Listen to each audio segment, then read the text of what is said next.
I've got more to say, so now I'm going to make a longer video. Hang in there. Just got to put on my gloves here. I hold my phone in my hands with one hand, with my teeth. I use my teeth as a tool. I'm so inventive. All right, it is a beautiful, cold, early morning here in Chico, California. And I'm feeling great. It is a Monday, I'm not working today. And so that's nice, having a day off. And tonight I'm going to a party. Looking forward to that.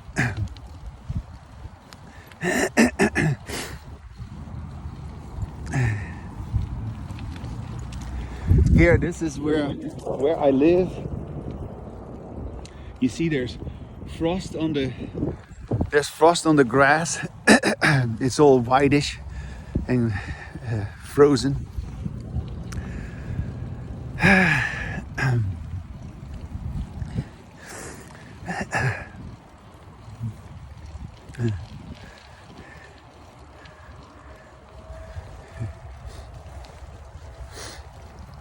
I'm not crying, my eyes are tearing because it is so cold and my nose is running.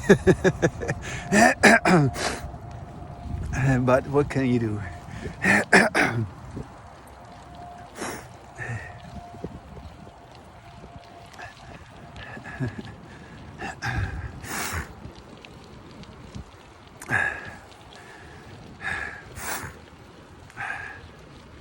Holy shit, it is really cold. It really is. I've just left, but I'm not gonna make a very long ride today. Wow. It really it is freezing for sure. Oh man. I should have put something on my head. But of course I didn't. I could have put on a nice warm hat, but I have one, but I didn't put it on. I don't know why. I guess I knew that I was going to make some recordings and I wanted to be seen with the full face here. Yeah. If you wear that hat, then you see only a part of me. And I want you to get the whole picture, you know. Yeah, so that's what that is. Yeah. Holy shit, it is so cold, man. Here you can see it's all white here. You see the frost on the branches. Oh my gosh. Luckily I'm wearing a warm coat. But my face is just like an ice clump. Oh my gosh. I better get going, you know, pedal my bicycle really fast so that I get nice and warm. Oh my gosh. This is the coldest so far that it has been. I don't recall going in such cold as this. Oy, oy, oy. Yeah. This dog is always barking when I pass by.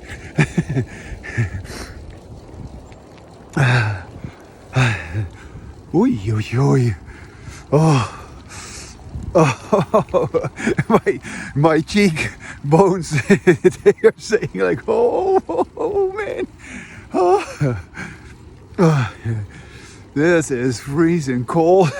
Here, another frozen field here. That is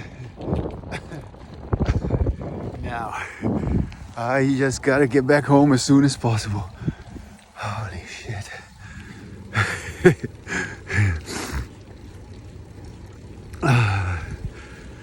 Well, I can stand it, you know. I mean, you know, when I was a kid, I remember my parents they once told me this story that I was a little kid, something like 5 years old, and it was a very cold winter in Holland. And I come from Holland, you know, the Netherlands. And in that winter, I was very young, but I wanted to play outside in the snow. And it was also really cold, but I was still outside, you know. And I guess they let me. Yeah, I loved playing in the snow as a kid. and although I was cold, it somehow didn't bother me. But now I have not been used to the cold anymore after all these years in California. I'm used to warm weather. Here we go.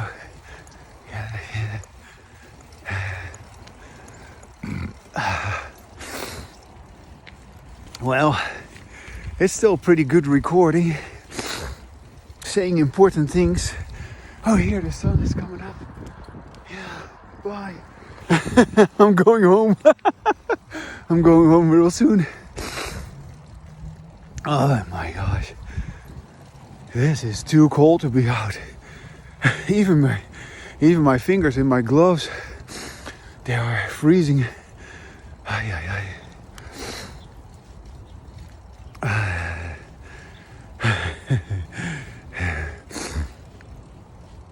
Yeah.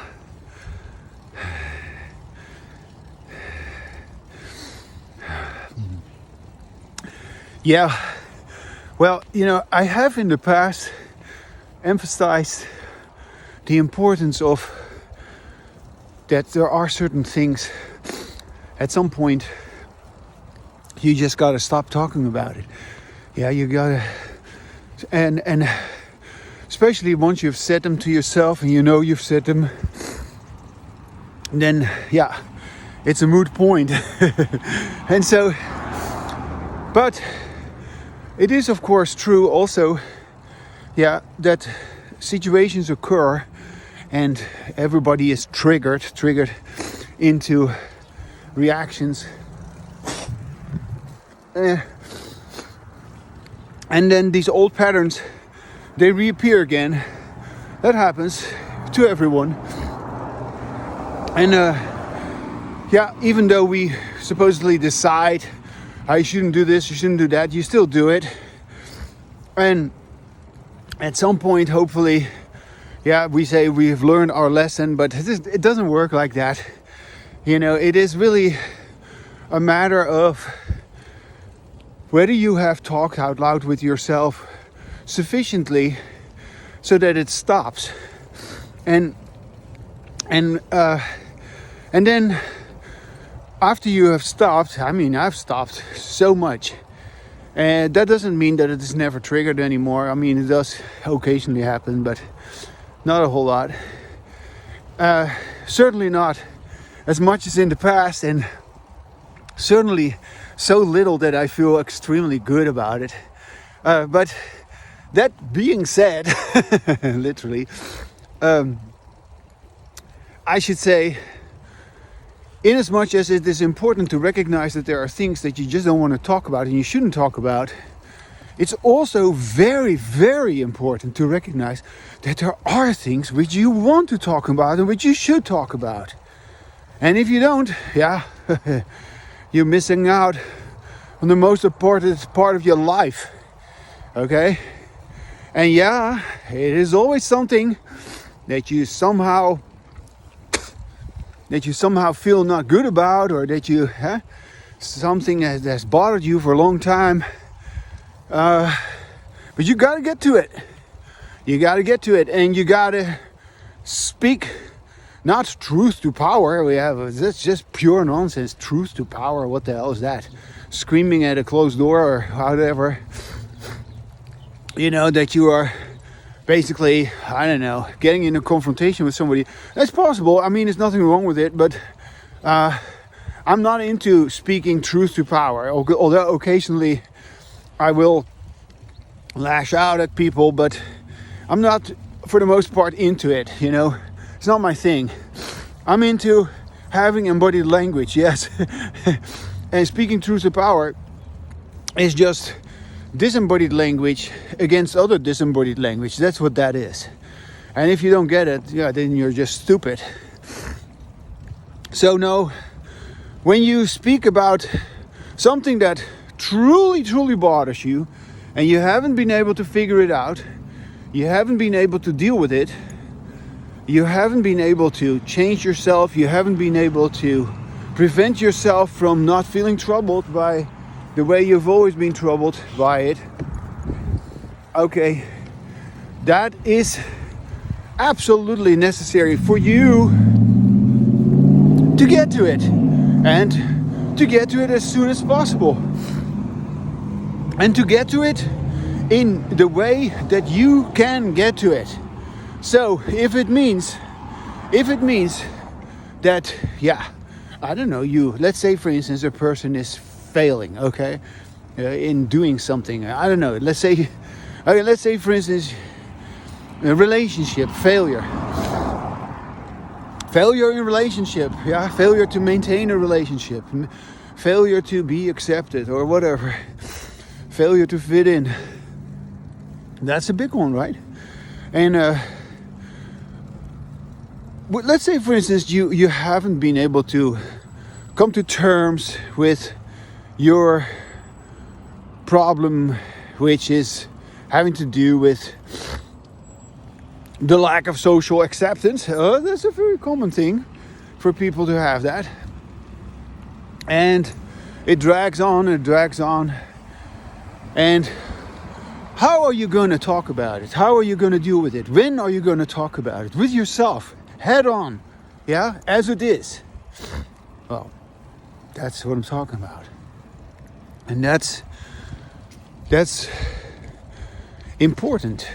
That's a topic you cannot avoid.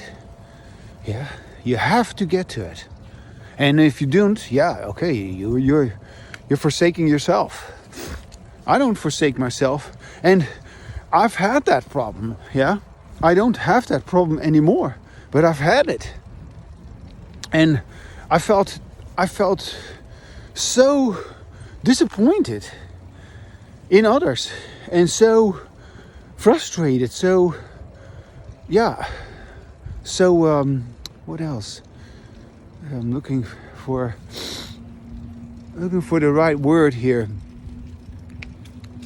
It's really not just disappointment, but also resentful. Oh yes, I used that word yesterday. Resentful that I really feel this way. Okay, now I'm going to say something really important.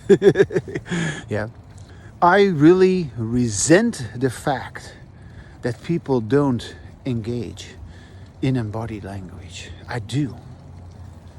I resent the fact that you all cave in with your stupid, unintelligent, unnatural, meaningless, disembodied language. I resent that. And yes, I resent you for being dishonest. I resent you for being phony. I resent you for being weak. I resent you for being a fraud, for being a liar. I resent you also for judging me that I am the way I am. Yeah? I really resent you for not connecting with me and not having embodied language with me. I resent you, yes. Oh my gosh. That comes from deep within. No, it doesn't. It comes out of my mouth. And it is in your face, isn't it? Yes. It should be in your face. Because you are disgusting with your stupid disembodied language. And I need to scold you. Yes. And I need to, I don't know, this is my way of just having my way, you know. And I am going to have embodied language, whether you are coming along with me or not. You coward, you cheat, you fake person. Because with this embodied language, you are always a fake person. You are not real. This is real. This is what a real person sounds like. And you don't like it, I know. Oh, yeah. I like it. The person who is real likes himself, yeah. Yeah. Now, okay, this is it then. This is it for today. I'm almost done with my video for today. I'm all warmed up now. I feel so proud of myself that I can be like that. You know, I was freezing cold out there, and now I'm kind of warmed up. Although my hands are really, really cold, but my face is not so cold anymore. Anyway, the sun is coming up.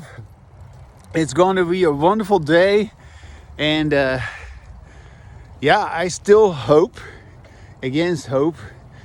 I don't hope anything. You're probably not going to do it. But I still hope that you are able to hear this and realize what you miss. Realize that you want this. Yeah? Yeah. Realize that you want this. You can have this. You can have embodied language with me. And you can have embodied language with yourself. That's the future of mankind. To have embodied language, to talk as individuals. Yeah. Now, okay.